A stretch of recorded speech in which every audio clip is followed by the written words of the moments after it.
আবারও সালানপুর এরিয়ার এক কয়লা খনির এজেন্ট অফিসের সামনে বিক্ষোভ। এবার বিভিন্ন দাবি দাওয়া নিয়ে সালানপুর ব্লকের দেন্দুয়া অঞ্চলের গ্রামবাসীদের বিক্ষোভ সালানপুর এরিয়ার বঞ্জেমারি কয়লা খনির এজেন্ট অফিসের সামনে। তাদের দাবি অবিলম্বে গ্রামের সমস্ত বাড়িতে বিনামূল্যে বিদ্যুৎ সরবরাহ সহ দেন্দুয়ার মানুষের জন্য হাসপাতালের ব্যবস্থা ও দেন্দুয়া অঞ্চলের খেলার ময়দানের উন্নয়ন এবং এলাকার পথবাতি ব্যবস্থার পাশাপাশি গ্রামের শ্মশান ঘাটের উন্নয়ন করতে হবে।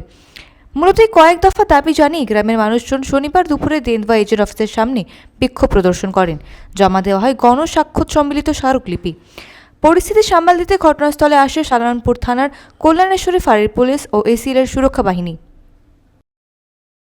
আমাদের কিছু দেন্দুয়া গ্রাম এবং আশেপাশে এলাকার কিছু দাবি দাওয়া নিয়ে, তো তার মধ্যে 1 নম্বর আছে আমাদের ইলেকট্রিসিটি সাপ্লাই ফ্রি করতে হবে এবং আমাদের স্ট্রিট লাইট রাস্তা এবং গ্রামের ভেতরে ব্যবস্থা করতে হবে এবং আমাদের যে প্লেগ্রাউন্ড আছে জঘন্য অবস্থা, সেই প্লেগ্রাউন্ডের খেলার উপযুক্ত করে তুলতে হবে। আর আমাদের বার্নিং ঘাটের অবস্থা খুবই খারাপ, সেখানে কোনো জল নেই, কোনো লাইট নেই, নোংরা আবর্জনায় ভর্তি থাকে, সেই জায়গায় সংস্কার করতে হবে।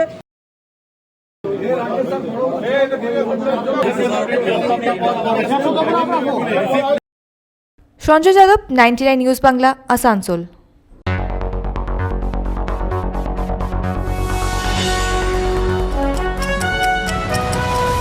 আপনারা দেখছেন 99 নিউজ বাংলা। বদলাবো আমরা।